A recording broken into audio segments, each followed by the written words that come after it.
Sanibonani wey'ngane zakwethu, ake nginibinele phinde futhi namukele kuyona channel yami ehamba phambili Inkezo. Mina igama lami ngumfezela uNtuthu Ngakhumalo bathi ilasibona amagumede. Ngane kwethu mhlawumbe mangabe usemusha kuleli khasi usithole zivutha bhe, ngicela nje should uyasubscribe, ungakhohlwa ukukhomenta nokulike, kanjalo futhi-ke nokushare okuyikhona okukhulu kunakho konke. Ngaza kwethu-ke uzishubele iy'nsizwa ezilapha phesheya uKhuzani umfoka Mpungose, kuzokhumbuleka ukuthi uhambile nekhwaya yaseClermont, kanjalo-ke nonyawo wozala uMr Vibe uDJ Kalikali, insizwa le ngakithi-ke phansi eMangozi. Nayo ingane zakwethu-ke bahambile balindele bale eDubai-ke ingane zakwethu. Ngibone-ke ubaba uKhuzani umfoka Mpungose ekhala kakhulu laphana ngemithetho yakule ndawo abakuyo ukuthi-ke akuvumelekile ukushutha uma ngabe unayo iphemiti. Kwi-post afike wayibhala kuFacebook wengane zakwethu ubhala ukuthi-ke engabizi elinjani leli, akuvumelekile ukushutha, kumele-ke ube nephemiti ngisho ushutha ngefoni yakho.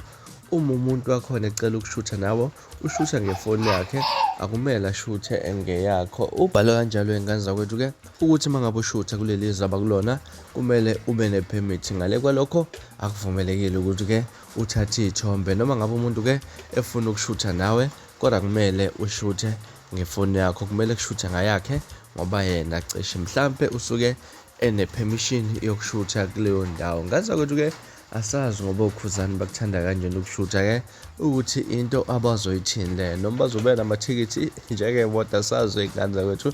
Kodwa mina ngizofisa ukuzwa lakho uva ngalolu daba, ake sivele hlana ku-comment section bese ungixoxela kabanzi ukuthi nalithini lwakho ukuphawula ngalolu daba. From ila sibona iy'ngane zakwethu engiphuma njana, kodwa ngiyakuthembisa ukuthi ngiyabuya funa ezinye ezilandela ku-video elandelayo. Kwakho kusubscribe niziphathe kahle nibe nezokulumnandi, ngithanda kakhulu.